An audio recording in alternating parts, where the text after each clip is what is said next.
ખંભાતના ચકડોળ ground ખાતે વિશ્વેશ્વરા group દ્વારા આયોજિત નવરાત્રી મહોત્સવનો શુભારંભ ખંભાતના લોકલાડીલા ધારાસભ્ય ચિરાગભાઈ પટેલના હસ્તે કરવામાં આવ્યો। મા અંબાની આરાધનાનું પર્વ એટલે નવરાત્રી। નવરાત્રી એટલે મન મૂકી ગરબે રમવાનો લોકપ્રિય તહેવાર। નવરાત્રીમાં ખેલૈયાઓ માટે ટ્રેડિશનલ કપડાં પહેરીને થનગનાટ કરવાનો તહેવાર। ખંભાતના ચકડોળ ગ્રાઉન્ડ ખાતે તર્ક વિતર્ક બાદ વિશ્વેશ્વરા ગ્રુપ દ્વારા નવરાત્રીનો શુભારંભ કરવામાં આવ્યો છે। ખંભાતના ચકડોળ ગ્રાઉન્ડ ખાતે ખેલૈયાઓને વિના મૂલ્યે ગરબે ઘૂમી શકે છે। નવરાત્રીને લઈ ખંભાતના ખેલૈયાઓમાં આનંદની લહેર જોવા મળી રહી છે। ખંભાતના ચકડોળ ગ્રાઉન્ડ ખાતે નવરાત્રી મહોત્સવનું ઉદ્ઘાટન ધારાસભ્ય ચિરાગભાઈ પટેલ દ્વારા કરવામાં આવ્યું હતું, જેમાં પૂર્વ ધારાસભ્ય સંજયભાઈ પટેલ, મામલતદાર મનીષભાઈ ભોઈ, રાજેશભાઈ રાણા, પાલિકા પ્રમુખ દિગ્વિજયસિંહ પરમાર, શહેર પ્રમુખ પિનાકીનભાઈ બ્રહ્મભટ્ટ, તાલુકા પ્રમુખ સાગરભાઈ પટેલ તેમજ કાઉન્સિલર ભૂપતભાઈ, કાનજીભાઈ રાણા, ઉપપ્રમુખ ઉષાબેન બારૈયા, સોનલબેન જોશી ઉપસ્થિત રહ્યા હતા। જ્યારે વિશ્વેશ્વરા ગ્રુપના ફાઉન્ડર રાહુલ ભટ્ટ દ્વારા નવરાત્રીનું ખૂબ જ સુંદર આયોજન કરવામાં આવ્યું છે।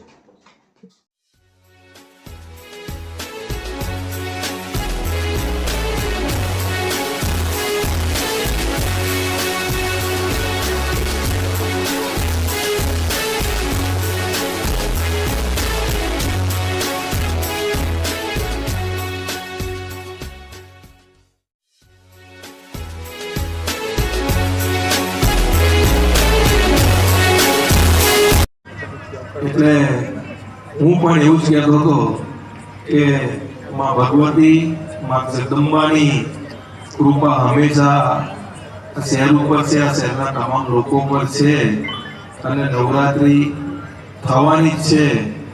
કુદરત પણ આપણી સાથે છે।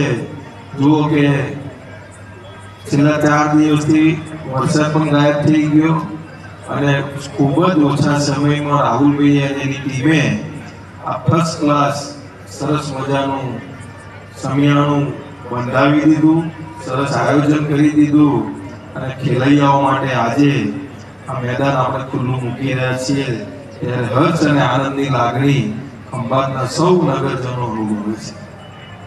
આવું સરસ આયોજન થતું હોય એ વખતે પ્રશ્નો અનેક હોય, પણ આપણે કોઈ વ્યક્તિ માટે કોઈ કાર્યક્રમને સફળ નિષ્ફળ થાય એના માટે નહીં, પરંતુ એક હિન્દુ સમાજના વ્યક્તિ તરીકે આપણે બધા 9 દિવસ અહીંયા આગળ પૂરતો સાથ અને સહકાર આપીએ અને જે આશા અપેક્ષા સાથે એમણે આયોજન કર્યું છે એનાથી સારી રીતે આ પ્રસંગ પૂરો થાય અને ફરી જ્યારે આવતા વર્ષના નવરાત્ર આવે એ વખત આનાથી વધારે ઉમંગ અને ઉલ્લાસ સાથે આપણે નવરાત્રી ઉજવીએ એ પ્રકારનો માહોલ બને એવી માતાજીને હું માતાજીના ચરણોમાં પ્રાર્થના કરું છું।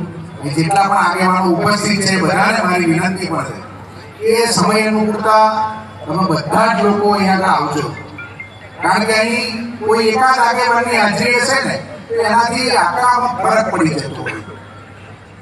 આજી થઈ ગઈ નવરાત્રી, થઈ ગઈ ને?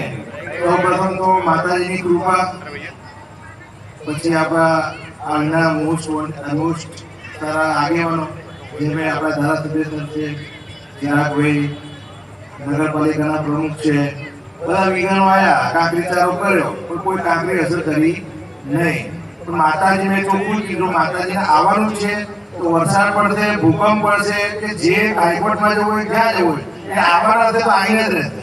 આજે આવી ગયા, બરાબર છે, બધાનું પાણીમાં પડી ગયું છે ટૂંકમાં, પણ માતાજીને આવવાનું હતું એ આવી જ ગયા છે। એટલે આવનારા 10 દિવસમાં બી કોઈ પણ જાતની તકલીફ પડશે નહીં। દરેક ખંભાતના ખેલૈયાઓ સારું એવું રમશે એવી માતાજીને આપણે પ્રાર્થના કરીએ, બરાબર છે। સંજય કાકાએ ખૂબ સારો સપોર્ટ કર્યો છે, ચિરાગભાઈએ બી, પિનાકી કાકાએ, નગરપાલિકાના પ્રમુખ, બધા 2-3 કાઉન્સિલર છે, કરશન કાકા છે, મનીષભાઈ છે, બધાએ સારો સહયોગ આપ્યો છે, બરાબર। આપણે માતાજીને પ્રાર્થના કરીએ કે આપણાથી બી કંઈ ભૂલચૂક બોલાઈ હોય તો માફ કરે, બરાબર છે। અને જીતુભાઈ અહીંયા છે નહીં પણ એમનો બી આપણે ખૂબ ખૂબ આભાર માનીએ છીએ। તો મારાથી કે મારા ગ્રુપ મેમ્બરથી કંઈ ભૂલ થઈ હોય તો માફ કરજો, બરાબર છે। આપણે આગળ નવરાત્રી આવતા માતાજીને કરતા જ રહેવાનું ચાલુ રહેશે, બરાબર આ જ જગ્યાએ કરશે. એમને આવવાનું હશે તો કોઈ બી સંજોગોમાં આવશે. Thank you.